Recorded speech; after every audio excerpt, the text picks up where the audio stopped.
Boa noite a todos. Em nome da Casa Espírita Joana de Ângeles, sejam todos bem-vindos a este momento de reflexão, sempre com Jesus em nossos corações. Recebam nossos abraços de paz e fraternidade e que possamos fazer desse momento um momento de comunhão com Deus, nosso Pai, nosso Criador. Jesus, nosso mestre e amigo, e os mentores espirituais, amigos, devotados, que nos acompanham no nosso dia a dia. Antes de darmos início à nossa explanação da noite, convidamos a todos para fazermos a prece com muita alegria no coração, a prece que Jesus nos ensinou. Pai nosso, que estás no céu, santificado seja o vosso nome. Venha a nós o vosso reino, seja feita a vossa vontade, assim na terra como no céu. O pão nosso de cada dia nos dai hoje, Senhor. Perdoa, Pai, as nossas dívidas, assim como perdoamos os nossos devedores. E não nos deixeis cair em tentação, mas livra-nos de todo o mal, e que assim seja. O tema da nossa explanação da noite intitula-se Doações Espirituais e está baseado na mensagem de mesmo título do livro Estude Vida, psicografado por Valdo Vieira e Francisco Cândido Xavier, ditado pelos espíritos Emmanuel e André Luiz. Nós escolhemos esse tema porque no momento atual em que nós estamos vivendo, muitos de nós que precisamos ficar isolados em nossos lares e ficamos impossibilitados de ir às nossas casas de religião, aos nossos templos de oração, também aos nossos trabalhos voluntários, nós nos sentimos às vezes que não estamos fazendo muita coisa. E com base nesse momento, na orientação dos espíritos, nós então vamos refletir hoje sobre as doações espirituais. Feliz daquele que doa uma parcela do que possui, a benefício dos semelhantes. Mas bem-aventurado aquele que dá de si próprio, porque é dolorosa a tortura da fome, mas terrível é a tragédia moral. E nós, no atual estado em que vivemos na humanidade, precisamos muito de cultivar o nosso lado espiritual. Porque é este lado espiritual que tem a ver com o nosso eu profundo, com o nosso eu divino, porque nós somos espíritos numa experiência carnal. Então, este corpo que hoje nós estamos vinculados, ele vai desaparecer, se desintegrar, se envolver com a natureza. Mas nós, o ser inteligente, vamos continuar vivendo a nossa verdadeira vida, que é a vida espiritual. Então nós precisamos treinar, ainda aqui na Terra, essa vivência do nosso lado espiritual, do nosso lado psíquico, para que quando nós voltarmos ao nosso verdadeiro lar, nós já tenhamos essa intimidade com Ele com mais facilidade. E nesse quesito, fazer a caridade, os Espíritos no Evangelho segundo o Espiritismo nos colocam no capítulo 13, que a vossa mão esquerda não saiba o que da vossa mão direita, nos itens 9 e 10, falando sobre a caridade moral e a caridade material.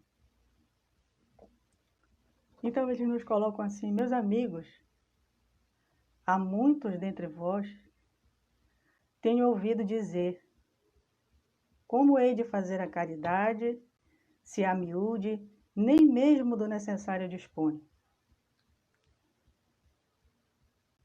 Aí a gente faz uma correlação e se pergunta assim: como eu vou fazer a caridade se eu nem mesmo posso sair de casa? Né? Eles então nos dizem: amigos, de 1000 maneiras se faz a caridade. Podeis fazê-la por pensamentos, por palavras e por ações. Por pensamentos. Como fazer a caridade por pensamentos? Orando pelos pobres abandonados que morreram sem se acharem sequer em condições de ver a luz. Uma prece feita de coração os alivia. Por palavras, dando aos vossos companheiros de todos os dias alguns bons conselhos. Também isso é caridade. Por pensamento, eles nos falam, os espíritos, que podemos fazer, por exemplo, uma prece. E hoje é o que mais nós estamos precisando. É de prece, de orações, de pedidos a Deus sinceros, para que nós possamos ficar em equilíbrio, passando por esse momento, que não é a primeira vez que a humanidade passa por isso, mas e que certamente nós nem imaginávamos que a essa altura do desenvolvimento da ciência, da tecnologia, do conhecimento humano, nós fôssemos passar ainda por uma situação como nós estamos passando. O que nos prova que não basta o desenvolvimento intelectual, que a gente precisa desenvolver moralmente. Então nós precisamos da oração, desse momento de conexão com Deus, com a espiritualidade amiga, os benfeitores espirituais, com a nossa família espiritual, para que possamos manter o nosso próprio equilíbrio e orar por aquelas pessoas que estão passando, sei lá, por que situações, muitas vezes de depressão, de pessimismo, de temor em relação ao futuro. Às vezes, ao lado da nossa residência, tem um vizinho que está passando por uma dificuldade, cuja alguém da família desencarnou e ele sequer pôde acompanhar, fazer o velório, acompanhar o enterro do corpo da pessoa, ou a cremação, enfim. Nós estamos vivendo, inclusive, esse momento. Então, a oração é primordial nessas horas, para que nós mantenhamos a nossa casa mental limpa do pessimismo, da angústia, do medo. Porque nós sabemos que, a despeito de tudo aquilo que o homem possa pensar ou possa fazer, Deus está. Nós estamos nas mãos de Deus. E Jesus, o sublime governador do planeta em que vivemos, está no controle de tudo. E aí as pessoas já me perguntaram assim, como é que fica, né? Tanta gente desencarnando e a espiritualidade para atender esse povo todo. Acontece que o plano espiritual é extremamente organizado. E esse acontecimento, desse momento, já era previsto. E eles estavam organizados e havia um planejamento para o acolhimento de todos esses irmãos. Mas quando nós oramos, nós nos conectamos mentalmente a eles e auxiliamos, inclusive, esses irmãos que estão desencarnando. E aqueles que estão nos hospitais, isolados da família. Então, há tanto trabalho que a gente pode fazer através do pensamento, emanando boas energias, ligando para alguém, para um amigo, para um familiar que a gente sabe que não está muito bem, ou mesmo que esteja, só para a gente ouvir a voz da pessoa, dar uma palavra de incentivo, não é? Então, há tanto trabalho espiritual a ser feito. No Evangelho no Lar, por exemplo, a gente pode fazer uma breve irradiação pelo nosso lar, pela nossa família, pelos nossos vizinhos, pelos nossos governantes, pelos administradores do nosso país, enfim, pela humanidade inteira e por todas essas pessoas que estão desencarnando. E, inclusive, há um aprendizado nesse desencarnar sem poder comparecer ao velório, porque muitas vezes eu já passei por situações em que o velório de uma pessoa era considerado assim, um momento em que até mesmo pessoas já vi pessoas jogando num velório, né? Aqui não é uma crítica, mas a desencarnação de alguém é um momento de muita reflexão para nós, porque todos nós passaremos por isso. Então hoje, quem sabe nós estamos aprendendo de uma forma dolorosa, é verdade, mas estamos aprendendo a ressignificar esse momento da desencarnação e aprender a respeitá-lo ainda mais, que é um momento de prece, é um momento de oração. Então, a caridade por pensamento se faz de muitas maneiras. E a oração é a principal delas. E a caridade por palavras. Nós estamos convivendo muito intensamente com a nossa família, com aqueles que dividem o lar conosco. Então, essa caridade, nós estamos reaprendendo a conviver com a nossa família. Porque a gente ficava tão fora de casa, tinha tantos compromissos, uma vida tão corrida, e mal tinha tempo para sentar, assistir um filme com a nossa família, com os nossos filhos. E hoje a gente estamos reaprendendo a fazer isso. Então, por palavras, se a gente está num momento em que muitas vezes nos sentimos irritados com a situação, a gente não pode sair, né? Não pode se divertir como a gente fazia antes. Mas hoje podemos trabalhar essa convivência familiar. Olhar o nosso companheiro, a nossa companheira, nossa esposa, os nossos filhos, de uma forma mais próxima. Aproveitarmos essa oportunidade para nos aproximarmos deles. Para ensaiarmos a gentileza, a educação, a fraternidade dentro do nosso lar. Porque para nós sempre é muito fácil a gente fazer isso com os outros. Aqueles que estão necessitados, aqueles que muitas vezes nos procuram na fila de banco, né, na nossa casa religiosa, na nossa casa espírita, para conversar com a gente. e a gente atende solicitamente, ora por aquela pessoa, mas dentro do nosso lar, muitas vezes, a gente tem dificuldade de ter esse comportamento. E a gente sabe que o nosso lar é a nossa principal tarefa, a nossa família. São os laços mais urgentes que nós precisamos trabalhar na nossa encarnação. Então, se no nosso dia a dia nós não conseguimos arranjar um tempo para isso, organizar a nossa vida para fazer isso, então hoje nós estamos sendo convidados a fazer.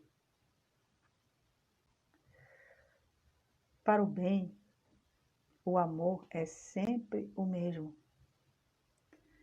Mas enquanto as dádivas materiais invariavelmente benditas suprimem as exigências exteriores, a fome, o frio, a segurança, a higiene, a saúde física, as doações de espírito interferem no íntimo, dispersando as trevas que se acumulam na alma. O desespero, a solidão, a amargura, o ódio, a desesperança, a revolta, a baixa autoestima. Para atender aos que carecem de apoio físico é preciso bondade. No entanto, para auxiliar os que sofrem necessidades da alma é preciso bondade com madureza, bondade com maturidade moral. Então veja só, o bem, de qualquer maneira, ele vai ser sempre o bem. Mas os bens materiais, eles saciam a fome física, eles auxiliam o frio, eles auxiliam a pessoa a ter uma medicação, ao tratamento de uma enfermidade física. Tudo isso é muito bom e é muito necessário, e a gente deve continuar fazendo. Mas quando nós nos interessamos por aquela pessoa,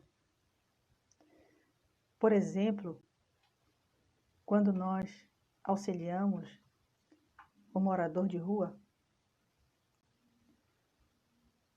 se nós pudermos oferecer além do prato de comida, além do agasalho, nós pudermos oferecer uma palavra de amizade, de fraternidade, pudermos oferecer o ouvido para que ele conte o que ele sentir vontade, para que ele fale o que ele sentir vontade. Se nós pudermos olhar para ele diretamente nos olhos e enxergá-lo como um ser humano que temporariamente está naquela situação, porque muitos deles já tiveram uma situação muito diferente daquela, muito diversa, e hoje, justamente por causa das dores íntimas, se encontram nesse momento difícil.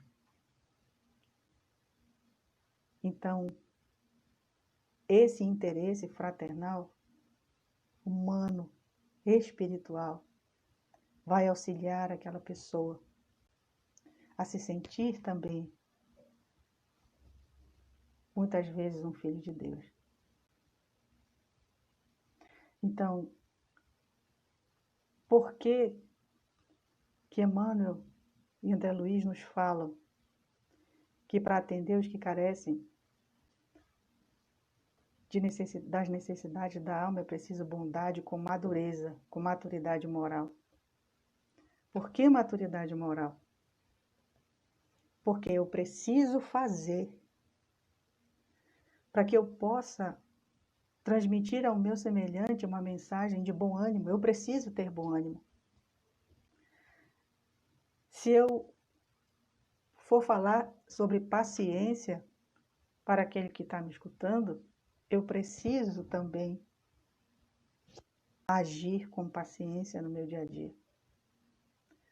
Então, eu não posso conversar com alguém, levar a ele uma palavra de estímulo, se eu não faço isso na minha própria vida. Ou seja, para que eu fale, para que eu oriente, para que eu aconselhe, eu preciso antes vivenciar. E isso é maturidade moral. É quando eu vivencio aquilo de bom que eu oriento ao meu semelhante. Porque quando eu exercito, eu também estou permitindo que a minha luz brilhe cada vez mais.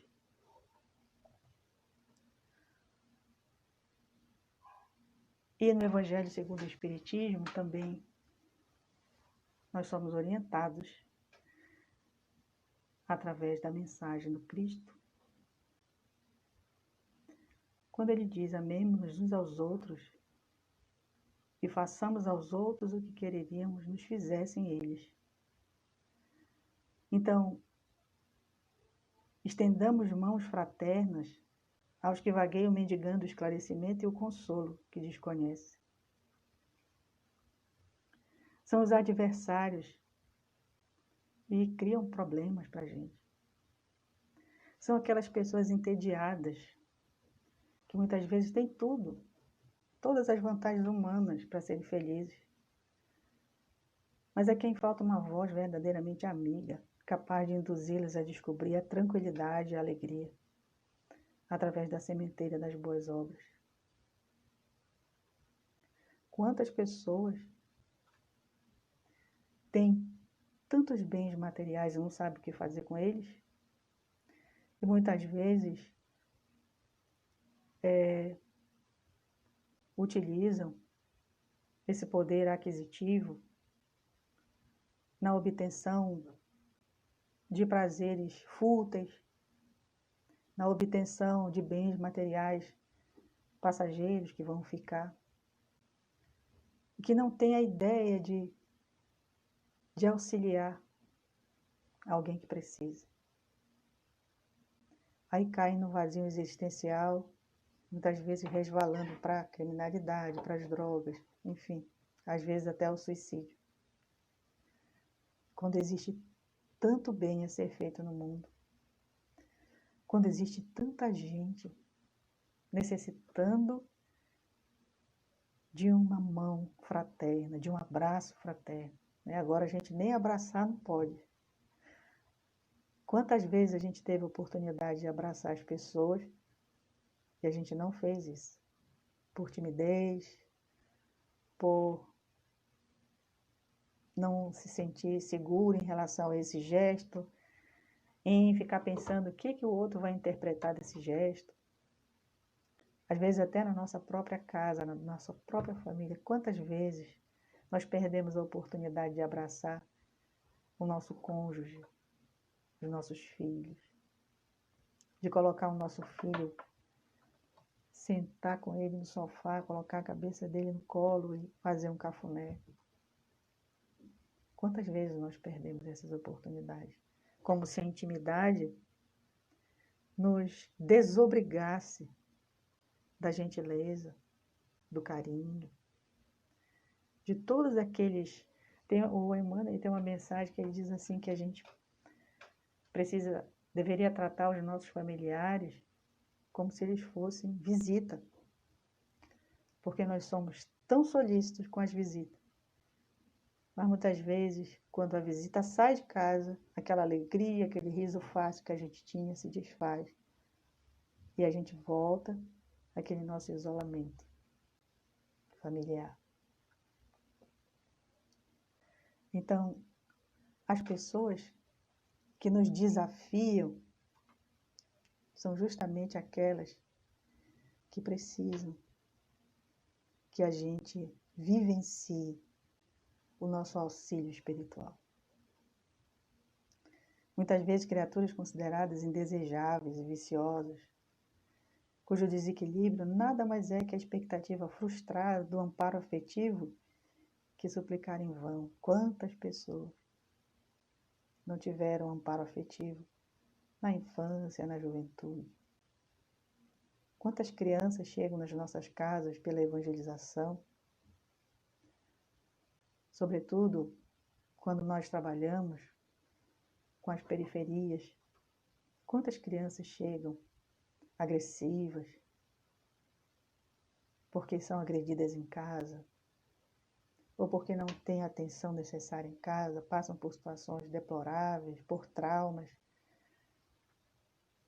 que são muitas vezes de difícil solução, às vezes mais de uma encarnação para conseguir curar aquela pessoa daquele trauma. Quantas pessoas necessitam?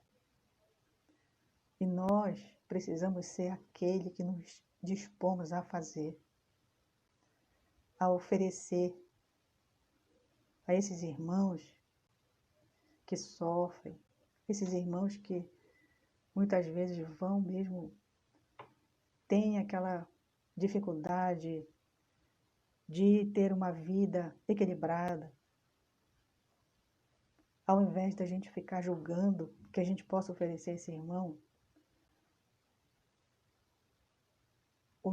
a nossa parcela de gentileza, do silêncio, quando a gente não puder dizer uma coisa positiva para ele, que nós fiquemos calados. Porque a pessoa que está num caminho escuro, por si só ela já sofre.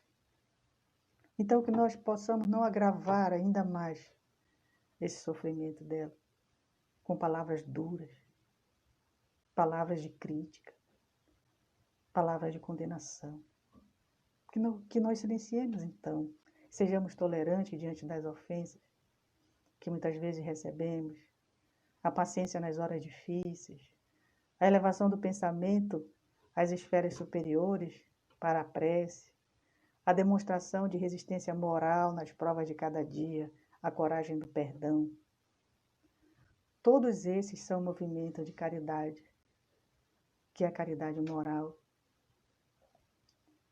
A caridade moral, ela consiste em nos suportarmos uns aos outros.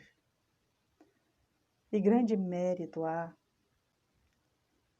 em um homem saber calar-se, deixando que o mais tolo do que ele fale.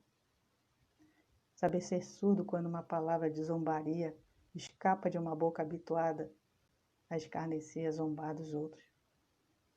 Não ver o sorriso de desdém com quem recebem. As pessoas nos recebem muitas vezes erradamente porque nos supõem acima, se supõem acima dos outros.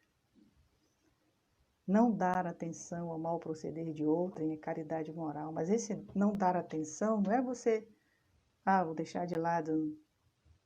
Esse daí não tem mais jeito não. É você auxiliá-lo, se você não pode auxiliá-lo mais diretamente, com os seus conselhos, com a sua conversa, nós podemos auxiliá-lo com a nossa prece, com os nossos pensamentos, com as nossas irradiações de bom ânimo para esse nosso irmão. Essa caridade espiritual, no entanto, ela não deve fazer com que a gente deixe a caridade material de lado, não. As duas são necessárias. Porém, há muito mais pessoas fazendo a caridade material do que a caridade moral. E nós precisamos ensaiar isso cada vez mais. Porque, como diz Joana de Ângeli, no livro O Ser Consciente, capítulo 10, ela diz assim que despertar significa identificar novos recursos ao alcance, descobrir valores expressivos que estão desperdiçados, propor-se significados novos para a vida e antes não percebidos. Então, hoje nós estamos sendo convidados a identificar esses novos recursos que existem em nós nem nos damos conta disso. E que nós estávamos desperdiçando, porque nós não os estávamos usando, ou se estávamos usando, não dávamos tanta ênfase a ele, dávamos mais ao presencial, porque para nós o presencial é o material que tem mais valor. E, no entanto, quanto nós somos auxiliados pela espiritualidade que nós não podemos ver, que nós não podemos tocar, mas eles estão aí, o tempo todo conosco, nos auxiliando. E, como dizia Madre Teresa de Calcutá, nós não devemos permitir que alguém saia da nossa presença sem se sentir melhor e mais feliz. É fácil amar os que estão longe, mas nem sempre é fácil amar os que vivem ao nosso lado. Nós temos que ir à procura das pessoas porque podem ter fome de pão ou de amizade. Quem julga as pessoas não tem tempo para amá-las. Então nós precisamos ensaiar o nosso lado espiritual. Nós já sabemos fazer a caridade material. Agora é hora de aprendermos ou de intensificarmos a caridade espiritual, as doações espirituais.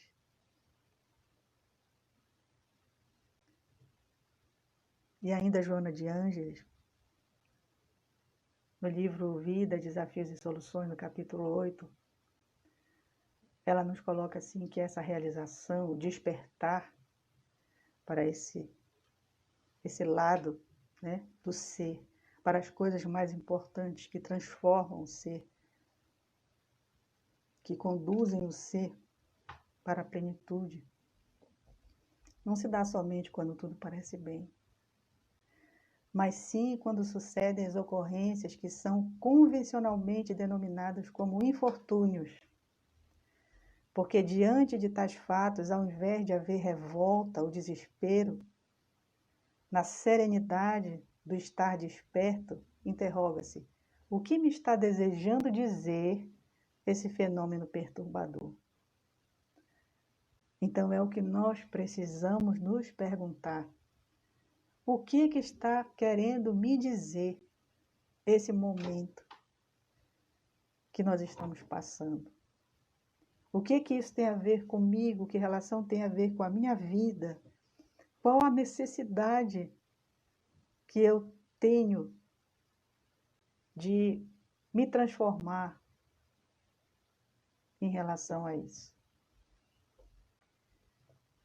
Se já percebes que nem todos estamos no mesmo degrau evolutivo, auxilia com a tua palavra ou com o teu silêncio, ou com o teu gesto ou com a tua decisão no plantio da união e da concórdia, da esperança e do otimismo no terreno em que vives. Então, nós estamos no momento mais importante da nossa presente encarnação. Nós estamos no limiar de uma nova era. Nós estamos alcançando a regeneração do planeta. Estamos sendo convidados a permanecer nele, pela nossa autotransformação, pela nossa melhoria, pelo nosso esforço em desenvolvermos as nossas habilidades espirituais, a deixar vir de nós a luz que nos marca como herdeiros do Criador. Vós sois deuses, disse Jesus. Podeis fazer tudo o que eu faço e muito mais. Então que nós possamos deixar fluir de nós o ser espiritual que somos e desenvolver as sementes de amor que Jesus plantou em todos nós. É a nossa reflexão da noite. Muito obrigada pela atenção de todos. Desejamos muita paz, muita perseverança e confiança no Criador e no nosso Mestre Jesus. Possamos fazer a nossa prece de encerramento, pedindo a Jesus, nosso Mestre, que nos auxilie a ter perseverança, a ter a força moral necessária que precisamos, e a vontade, que Ele nos fortaleça a nossa vontade e nos transformarmos em seres melhores do que já somos, para que diariamente, trabalhando as nossas emoções, trabalhando o desenvolvimento das nossas virtudes, deixando crescer as sementes que Jesus plantou com o seu Evangelho de amor, possamos finalmente alcançar a nossa paz interior e assim auxiliar o nosso próximo, nosso irmão, a também alcançar a sua paz. Nos abençoa, Senhor, permanecendo conosco, mas que nós também possamos permanecer contigo, hoje e sempre. Que assim seja. Muito obrigada. Boa noite.